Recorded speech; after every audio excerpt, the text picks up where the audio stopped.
I had spent my entire life preaching about heaven and hell. Sunday after Sunday, I stood before my congregation speaking of faith, of salvation, of the eternal reward that awaited those who followed the path of righteousness. I knew the scriptures, inside and out. I had led countless people in prayer, baptized souls, and comforted the grieving. I thought I understood it all. I thought I was ready. But nothing could have prepared me for what I saw when I died. It was supposed to be a normal day. I woke up before dawn, as I always did, to spend time in prayer. The house was quiet, the world still wrapped in darkness. I made my way to my study, where the old leather-bound Bible lay open on my desk, just as I had left it the night before. For years this had been my routine: read the Word, seek wisdom, prepare for the message I would deliver to my congregation. But that morning, something felt off. A strange heaviness settled in my chest, a pressure that made it hard to breathe. I dismissed it as fatigue, maybe stress. After all, pastoring a church was no small responsibility. But the weight didn't go away, it grew stronger. By the time the sun began to rise, my hands were trembling. Sweat beaded on my forehead. A sharp, crushing pain shot through my chest, sending me to my knees. I tried to call for help, but the words never came. The world around me blurred. My vision darkened. I felt my body collapsing to the floor, but the pain was already fading. And then, silence. A silence deeper than anything I had ever known. For a moment I thought I had simply lost consciousness. But then I realized something terrifying. I was still aware. I could still think, still feel, but my body was no longer mine. I saw it lying motionless on the floor, eyes closed, lips parted, as if gasping for breath that would never come. Panic surged through me. I tried to move, to scream, but I was no longer bound by flesh. Then I felt it. A pull, subtle at first, then stronger, like an invisible force drawing me upward. And before I could comprehend what was happening, I was leaving everything behind. I ascended, weightless, free, yet bound by an overwhelming sense of dread. I thought I knew what awaited me. I thought my years of faith and service had prepared me, but I was wrong. I was so wrong. And the truth that awaited me beyond the veil was more terrifying than I ever could have imagined. I was being pulled, not by hands, not by anything I could see, but by a force greater than anything I had ever known. It was irresistible, absolute. I was weightless, drifting through what felt like endless space, yet I wasn't afraid at first. Then I saw it. A darkness below me, vast and infinite, like an ocean without end. It wasn't just the absence of light. It was alive, moving, churning, reaching. I felt it calling to me, a terrible, gnawing hunger, a force that wanted to claim me. I tried to resist, but I couldn't. I wasn't being lifted toward heaven. I was falling. Panic erupted in my soul. This wasn't how it was supposed to happen. I was a pastor. I had preached the gospel for years, dedicated my life to serving God. I had led others to salvation. So why was I being pulled down? The darkness grew closer, a suffocating void swallowing everything. I screamed. Not with my mouth. My body was no longer mine, but with something deeper. A cry that echoed through the unseen realm, filled with desperation and terror. "Lord, no, help me!" And then everything stopped. A sudden force, unseen but immeasurably powerful, gripped me. The downward pull ceased, and I was suspended between the light above and the abyss below.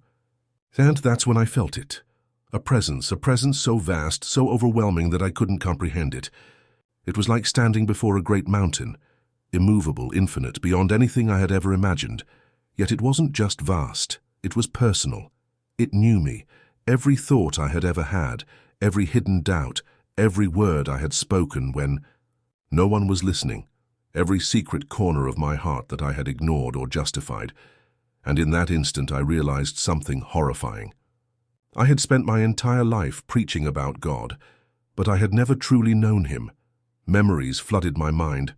I saw myself standing at the pulpit, delivering sermons that stirred emotions, that filled the pews, that grew my congregation. I saw the people nodding, clapping, shouting, "Amen." But then I saw the truth. I had spoken about God. I had taught about faith. But I had not lived it. I had been more concerned with the church as an institution than as a body of true believers. More focused on numbers than on souls. More dedicated to tradition than to truth. I had been a leader, but not a servant. I had spoken his name thousands of times, but had I ever truly known him? Tears burned in my soul as the weight of my own deception crashed down on me. I had failed.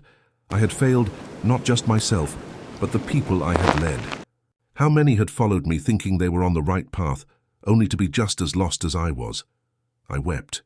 And then a voice unlike any I had ever heard. It wasn't loud, yet it carried the weight of eternity. It wasn't angry, yet it cut through me like a sword. It spoke not to my ears, but to my very being. You knew my name, but you did not know me. I wanted to plead, to explain. But how could I? I had stood before thousands claiming to speak his words, yet I had never truly sought him. I had built a church, but had I built his kingdom?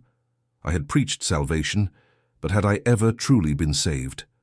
A trembling question formed within me. Is it too late? The silence that followed was unbearable. Then a shift. The darkness below me recoiled, like a beast denied its prey. A great light appeared, not blinding but pure, consuming everything with its radiance. And I saw him. Jesus. Not as a painting or a statue, not as the image I had created in my mind, but as he truly was, powerful, holy, and overwhelmingly real. His eyes met mine, and in that moment I knew. I had never truly understood him. Tears streamed from my soul. I wanted to fall to my knees, to beg for forgiveness, to undo the years of leading without truly following. And yet, in his eyes, I didn't see condemnation. I saw sorrow, not for what I had done, but for what I had missed. I opened my mouth to speak, but before I could, everything shifted again. The light faded, the presence withdrew, and suddenly, I was falling back. The next thing I knew, I was gasping for air. My body ached. My lungs burned as if I had been drowning. The sterile smell of antiseptic filled my nostrils. Machines beeped all around me. I was back. Alive. The first face I saw was my wife's. She was crying, gripping my hand as if she never wanted to let go. "Pastor, you scared us," a doctor said, shaking his head. "You flatlined. We lost you for nearly 5 minutes." 5 minutes, but I had been gone for an eternity. I closed my eyes and the truth thundered inside me. I had been sent back, but why? The answer came instantly. Not in words, but in an unshakable knowing. Because I had a message to deliver, a warning, for those who, like me, thought they were saved but were not. I lay there, staring at the ceiling, my heart pounding. I had just died. I had just stood before Jesus, and I had been so wrong. The weight of it crushed me. I had spent decades in ministry. I had baptized hundreds, led thousands in prayer. I had counseled the broken, preached the word, and devoted my life to the church, but none of it had been enough, because I never truly knew him. The room around me felt distant, like a fragile illusion barely holding together. Nurses bustled in and out. Doctors moaned in hushed tones, but their voices were muffled, unimportant. I was here, but part of me was still there, still standing before that radiant, sorrowful gaze, still hearing the words that had shattered my soul. You knew my name, but you did not know me. I turned my head slowly, feeling every ache in my resurrected body. My wife was there. Tears streaked down her face, her eyes swollen from crying. "Thank God," she whispered. "You're back." I swallowed hard. "No," I said. My voice barely more than a breath. I think I was supposed to stay." Her brow furrowed. "What do you mean?" I tried to explain, but how could I? How could I put into words what I had seen? How could I tell her that I had come within an inch of eternal separation? That I, a pastor, a man of God, a leader of faith, had been on the brink of being cast into the abyss. I had preached about hell before. I had read the scriptures, warned my congregation, urged sinners to repent. But never had I felt it the way I had in those terrible, suffocating moments. Hell wasn't just a concept. It wasn't just a passage in a sermon. It was real. And I had been seconds away from it. I grabbed my wife's hand, my fingers trembling. "I was dead," I whispered. "And I saw Jesus." Her eyes widened. "Jesus?" I nodded. My chest heaved, my lungs still weak. "And he told me—" My throat tightened. "He told me I never really knew him." Silence. She stared at me, her lips parted, her breath hitching. "What are you talking about?" she finally asked, shaking her head. You've been a pastor for years. I know," I interrupted. "I know, but I wasn't who I thought I was. I thought I was saved. I thought I was leading people to him. But I was just leading them to religion." She blinked. "Religion?" Tears burned in my eyes. "Not to Jesus," I said. "To church, to routine, to tradition. I was preaching, but I wasn't living. I was teaching, but I wasn't seeking. I built a ministry, but I never built a relationship with him." Her hands clamped over her mouth, her eyes filling with a fear that mirrored my own. Because she understood. Deep down she knew it too. How many of us go to church, pray, sing hymns, attend Bible studies, but never truly know Jesus? How? Many of us think we are walking in faith, but are really just walking in habit. The truth hit me like a thunderclap. Hell isn't just full of murderers and thieves. It's full of churchgoers, people who thought they were safe, people who thought they had time, people like me. The days that followed were agonizing. I couldn't sleep. Every time I closed my eyes, I was back there, hovering above the abyss, hearing the cries of the lost, feeling the suffocating weight of separation. I had always told myself that God was loving, that he would never send a good person to hell. But I had seen the truth. It wasn't God who sent them.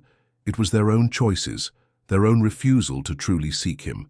And now I had a choice to make. I could try to forget, to convince myself that it had all been some hallucination. Or I could tell the world. I could warn them. The first time I stepped back into church after my recovery, I felt like a stranger. The building was the same. The people were the same. The music, the prayers, the sermons, all the same. But I wasn't. And for the first time, I saw it. The hollow repetition, the routine, the motions without meaning. They all thought they were safe, just like I had thought I was safe. But how many of them truly knew Jesus? I stood at the pulpit that Sunday morning, staring at the crowd, my heart pounding. I had preached here for years. I had led these people.